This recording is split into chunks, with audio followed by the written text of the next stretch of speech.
সিউড়ির ময়ূরাক্ষী নদীর বুক চিরে দাঁড়িয়ে আছে তিলপাড়া মেহিলাল ব্যারেজ। একদিকে কৃষির জীবনরেখা, অন্যদিকে ভাঙন আর অবহেলার গল্প।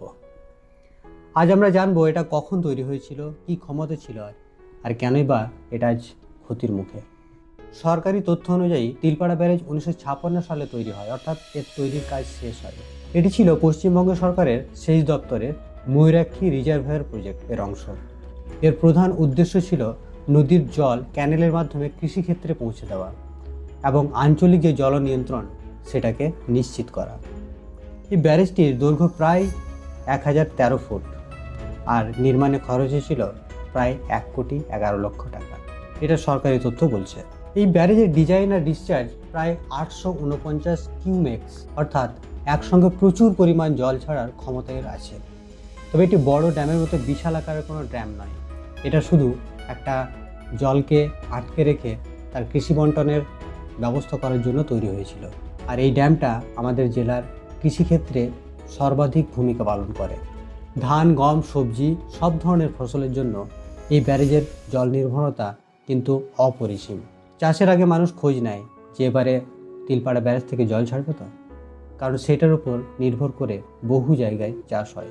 এখন অনেক ক্ষেত্রে হয়তো সাবমার্শাল বা শ্যালো বসেছে, কিন্তু প্রচুর জায়গা আগে ছিল এবং এখনও আছে যেগুলোতে সাবমার্শাল হয়নি, বা সেই ধরনের বর্ষার সময় ছাড়া অন্যান্য সময়ে চাষ করার মতো কোনো সোর্স বা উৎস নেই।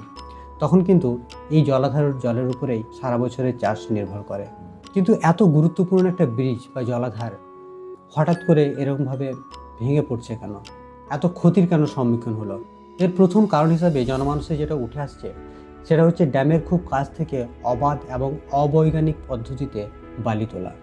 ব্রিজের খুব কাছ থেকে অধিক পরিমাণে বালি তোলার কারণে যে ব্রিজের সাপোর্টিং অংশ সেখান থেকে মাটি সরে যাচ্ছে, বালি সরে যাচ্ছে স্রোতের কারণে, এবং সেই ভিত ক্রমশ দুর্বল হয়ে পড়েছে।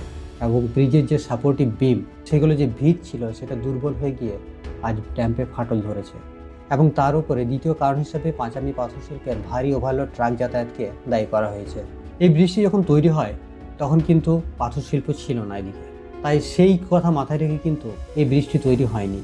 কিন্তু পরবর্তীকালে এই পাথর শিল্প চালু হলে সেই পাথরবাহী ভারী ট্রাকগুলো উপর দিয়ে যখন চলাচল করে তখন যে ভাইব্রেশনের সৃষ্টি হয় সেটা সহ্য করার মতো অতটা ক্ষমতা হয়তো এটার ছিল না বা নেই। কিন্তু তবুও দীর্ঘ 30-40 বছর ধরে সেই লোড সে কিন্তু বহন করে এসেছে। কিন্তু ইদানিং কয়েক বছর ধরে বালি তোলার কারণে যে ব্রিজের সাপোর্টের যে বিম, তাদের তলা থেকে মাটি এবং বালি সরে গেছে। আর সেই সরে যাওয়ার কারণে এই ভাইব্রেশন সেই ব্রিজ সহ্য করতে পারেনি এবং স্বভাবতই সেই ব্রিজে ফাটল ধরেছে, ওয়াটার ডিভাইডারগুলো ভেঙে গেছে। তৃতীয় কারণ হিসাবে যেটা উঠে আসছে সেটা হচ্ছে নিয়মিত এবং পর্যাপ্ত রক্ষণাবেক্ষণের অভাব। অনেক ক্ষেত্রে এটি মেরামতের জন্য বহু টাকা এলেও বা বহু অর্থ বরাদ্দ হলেও সেই টাকা কিন্তু সঠিকভাবে খরচ করা হয়নি এবং সেটা অনেকটাই চলে গেছে অন্য কোথাও।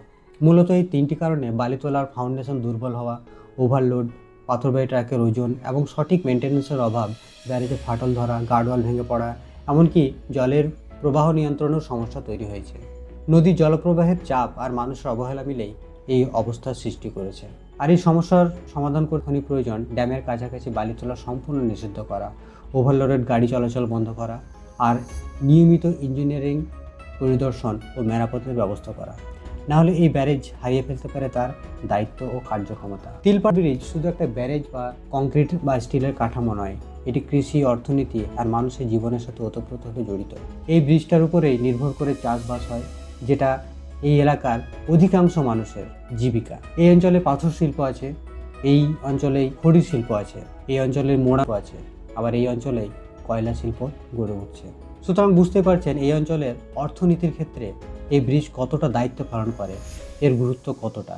আর এই ব্রিজটিকে রক্ষা করতে না পারলে আমাদের জীবিকা নির্বাহে ব্যাপক প্রভাব পড়বে।